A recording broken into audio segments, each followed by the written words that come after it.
Iran और Iran के समर्थकों के लिए काफ़ी खुशखबरी वाली बात है। ऐसे माहौल में जब ईरान को खतरा है, रशिया ने अपने साथी ईरान को एडवांस फाइटर जेट Su-35 सौंप दिए हैं। 2 Su फाइटर जेट, 2 लड़ाकू विमान सौंपे हैं। बात यह है कि ये असेंबल्ड नहीं है, अभी ये पूरी तरह से अलग अलग हिस्सों में मिले हैं, लेकिन वो लंबे समय में नहीं बल्कि कुछ ही वक्त में इंस्टॉल हो जाएंगे। साथ ही ईरान को तुरंत प्रभाव से ट्रेन करने के लिए उसने यानी रशिया ने लगभग 12 ट्रेनर फाइटर जेट भेजे हैं, जिस जेट के जरिए Su-35 को उड़ाने की ट्रेनिंग ईरान के पायलट्स को दी जाएगी। यानी ईरान बहुत ही तेजी से बहुत आगे बढ़कर मजबूत होने के तरफ बढ़ रहा है। वहीं मेरे दोस्तों, रशिया ऐसे में पूरी तरह से ईरान का साथ दे ही रहा है। उसके बाद आपको बता दूं कि उधर इजराइल के ही एक्सपर्ट ने इजराइल की गवर्नमेंट को चिंता व्यक्त की है कि ईरान बड़ा हमला कर सकता है इजराइल पर, और इस वक्त ईरान प्लान कर रहा है कि इजराइल के ऊपर किस तरह से हमला करना है। मेरे दोस्तों, इस वक्त ईरान बहुत ज़्यादा ताकतवर बनने की कगार पर है। हालांकि पावरफुल तो वो है, तभी कोई डायरेक्ट उससे पंगा नहीं ले रहा है। अब आपको बता दूं कि रशिया ने एकदम से ईरान को बहुत ज़्यादा मजबूत कर दिया है। दोस्तों, रशिया ने Su-35 अपना अब तक का सबसे ताकतवर जो फाइटर जेट है उसको बनाने का लाइसेंस, प्रिंटेड लाइसेंस सौंप दिया है, जिस लाइसेंस को हासिल करने के बाद ईरान अपने ही मुल्क में 72 Su-35, 72 Su-35 लड़ाकू विमान बना सकता है। साथ ही एक और लाइसेंस दिया गया है जिसके अंतर्गत ईरान Su-30 अनलिमिटेड, फिलहाल अभी काउंट नहीं है कि कितने Su-30 यानी 2 तरह के फाइटर जेट, Su-35 वो 70 बना सकता है और Su-30 वो अभी नंबर क्लियर नहीं है, हो सकता है उससे भी ज़्यादा तादाद में बना सकेगा। ईरान इस वक्त बहुत मजबूत रूस के द्वारा किया जा रहा है। वहीं दूसरी तरफ रशिया दोनों हाथ में लड्डू भी ले रहा है। रशिया ने ईरान पर हुए हमले की निंदा नहीं की है, बस यूएन में ये कहा है कि ईरान के ऊपर इस तरह से एग्रेशन इजराइल का दिखाना सही नहीं है। हम इजराइल से कहते हैं कि अपनी मिलिट्री पावर और अपनी इस तरह की हरकतों को दिखाना बंद कर दे ताकि मिडिल ईस्ट में शांति आए। उधर चाइना ने यूएन के अंदर पूरी तरह से इजराइल के हमले की निंदा करते हुए ईरान का साथ दिया, और उन्होंने साफ तौर से यानी चाइनीज एम्बेसडर ने यूएन के अंदर कहा कि ईरान के ऊपर इजराइल का हमला गैर कानूनी था, अंतर्राष्ट्रीय लॉ का उल्लंघन था और भड़कावे वाला कदम था। ईरान की क्षेत्रीय अखंडता के लिए ये एक बड़ा खतरा है। वहीं यूएन के अंदर अल्जीरिया के स्पोक पर्सन ने भी इजराइल की निंदा की और कहा कि गाजा के अंदर, लेबनान के अंदर इजराइल जेनोसाइड करना बंद कर दे। इस वक्त तुर्की खुलकर ईरान के साथ आ रहा है। यूएन के अंदर तुर्की के प्रवक्ता ने साफ तौर से इजराइल को निशाने पर लिया और कहा कि पूरी दुनिया को ईरान का साथ देना चाहिए, पूरी दुनिया को इजराइल का विरोध करना चाहिए कि जिस तरह से उसने ईरान के ऊपर हमला किया, यह भड़कावे वाला कदम है।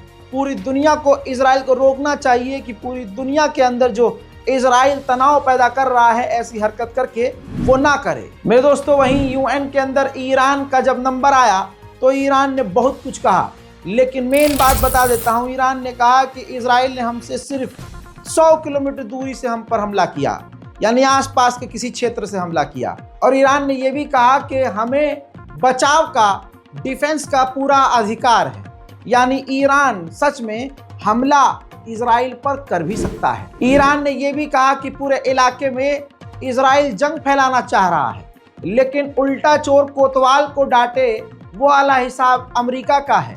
अमेरिका ने यूएन में कहा कि हम हर तरह से इजराइल के साथ हैं और ईरान इलाके में जंग भड़काना चाह रहा है। वाह! मतलब इजराइल लेबनान पर हमला करे, गाजा पर हमला करे, फिलिस्तीन में हमला करे, लेबनान गाजा में नरसंहार करे और जंग फैलाना ईरान चाह रहा है। बहुत बढ़िया। उधर मेरे दोस्त, इजराइल 100 मरतबा मर कर भी जिंदा हो तब भी वो सच नहीं बोलेगा। यूएन के अंदर कोरा झूठ बोल रहा था इजराइल का एम्बेसडर।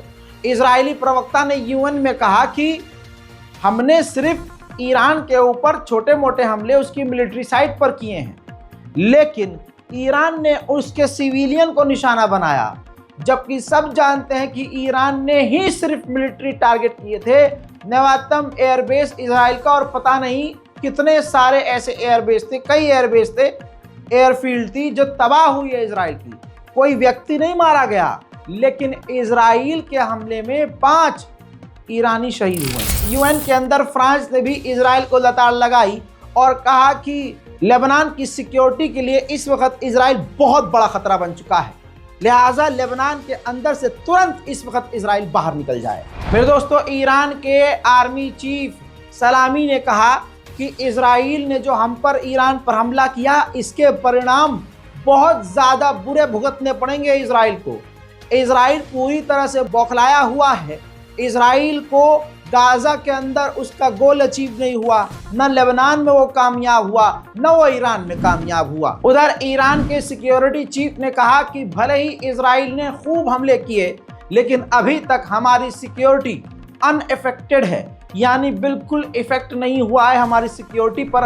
हम पहले की तरह आज भी मजबूत हैं। उधर ईरान के डिफेंस चीफ ने कहा है कि इजराइल के हमलों में हमें जो हल्का फुल्का डैमेज हुआ था वो हमने रिपेयर कर लिया है। ईरान के मिनिस्टर ऑफ इंफॉर्मेशन ने जानकारी दी, ऑफिशियल हैं ये व्यक्ति जो आपको आलिम दीन नजर आ रहे हैं। जी हाँ, ये बहुत ऊंचे ओहदे पर हैं और इन्होंने कहा है कि हमने इजराइल के तरफ से हमारे मुल्क में जो उग्रवादी हैं, आतंकवादी हैं, उनको सपोर्ट इजराइल करता था।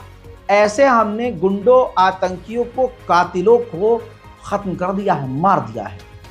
उनको इजराइल और अमेरिका सपोर्ट कर रहे थे और हमारे मुल्क में उत्पात मचा रहे थे। उधर ईरान के ही ऑफिशियल ने कहा है कि हमारे मुल्क में डायरेक्ट और इनडायरेक्ट लोगों को जो जिस तरह से कत्ल किया जा रहा है, धोखे से, पीछे से या अचानक से आकर उनको कत्ल किया जा रहा है, हम इसका बदला ज़रूर लेंगे, इसके लिए स्पेशल ऑपरेशन चलाएंगे। वहीं मेरे दोस्तों, ओमान और सऊदी अरब के विदेश मंत्रियों ने ईरान के विदेश मंत्री से फ़ोन पर बात की है और इलाके में शांति और अमन की बात करते हुए ईरान को सपोर्ट किया है। उधर मेरे दोस्तों, बरतानिया के विदेश मंत्री ने भी ईरान और इजराइल के विदेश मंत्रियों से फ़ोन पर बात की और दोनों को समझाया कि दोनों कोई ऐसा कदम न उठाएं जिससे जंग बढ़ जाए। वहीं ईरान के supreme leader Ayatollah Syed Ali खामनाई के करीबी ने बताया है, मतलब उनके जो एडवाइज़र हैं, उन्होंने कहा है कि खामनाई का आदेश है यूरोप के देशों से ईरान करीब आने को, उनसे दोस्ती करने को तैयार है। ईरानियन जर्मन नागरिक, यानी जिसके पास जर्मनी की भी नागरिकता थी,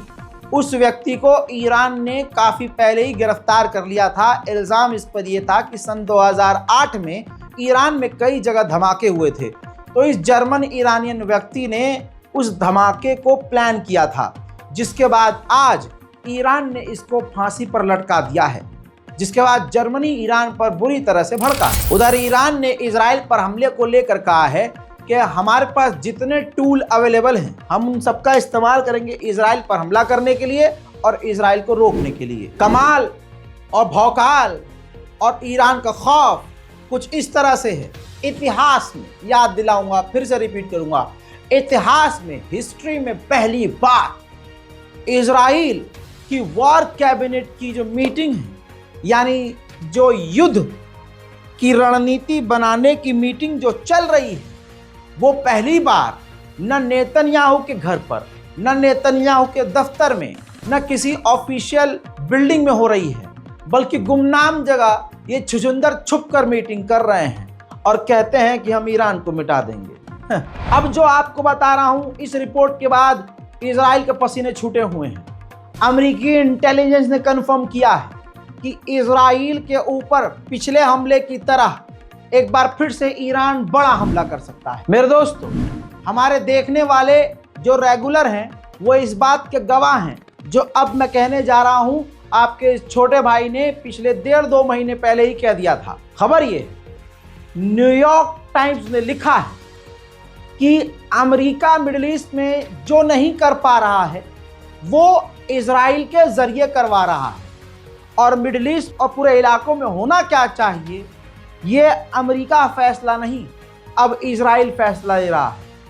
मैंने ये बात कही थी, मैं उन जुमलों को रिपीट कर देता हूं दोबारा से ताकि आप लोगों को याद आ जाए। मैंने कहा था कि अमेरिका के अंदर अब अमेरिका की सरकार नहीं है, अमेरिका को उल्टा नेतन्याहू चला रहा है, अमेरिका को उल्टा यहूदी चला रहे हैं।